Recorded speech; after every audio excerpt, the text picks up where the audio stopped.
I'm Cody Sanders. I'm the Associate Professor of Congregational and Community Care Leadership here at Luther. That's a hard one. I liked both. Oppenheimer, I think, would be my favorite, although Barbie was really provocative and I want to think about it more. So yeah, I liked both. I have dreamed of being a minister since I was a little kid, playing church in my backyard, and a little chapel that my dad and grandfather built for me, and a little robe and stole that my grandmother sewed for me. But I also grew up a gay kid in a Southern Baptist church in South Carolina, and so there were a lot of obstacles for me on my pathway to ministry. So I think telling my younger self at this point a word of advice or encouragement would be to know that there are people who know that you belong here.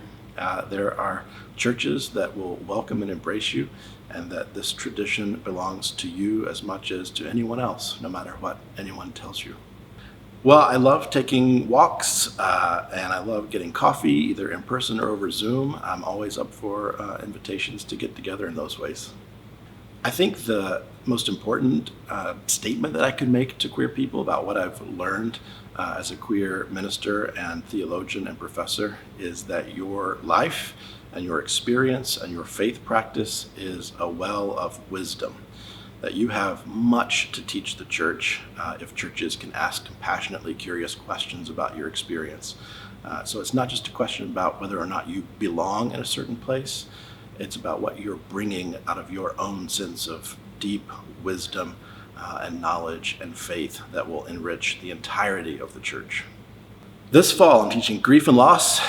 No matter what kind of ministry you are in, congregational, community work, chaplaincy, you will encounter experiences of dealing with grief and loss with the people you serve. We'll cover death and dying. We'll cover how we have cared for the bodies of our dead through time and into practices of green burial and things of that nature. We'll also talk about losses in our lives that aren't about death. We'll talk about congregational losses and things of that nature. So this course will be applicable to anyone, no matter your ministry setting. Second class I'm teaching this fall is narrative approaches to congregational and pastoral care. This is a very skills-based course that will teach you the basics of how to do pastoral conversation and narrative work with congregations from a narrative therapeutic framework. It's a really fun skill set to learn, rooted in postmodern philosophy with a social justice orientation. It's a really fun class, and I hope that you'll be there. I love being outside, which is why I'm excited to have just moved here to Minnesota. Such a beautiful place to be outdoors. I have a partner who's also named Cody and two dogs, Susie and Buddy, and we love to just explore together.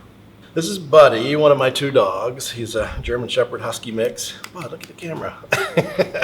He followed us home from a walk 12 years ago in Fort Worth, Texas, and has been a part of the family ever since.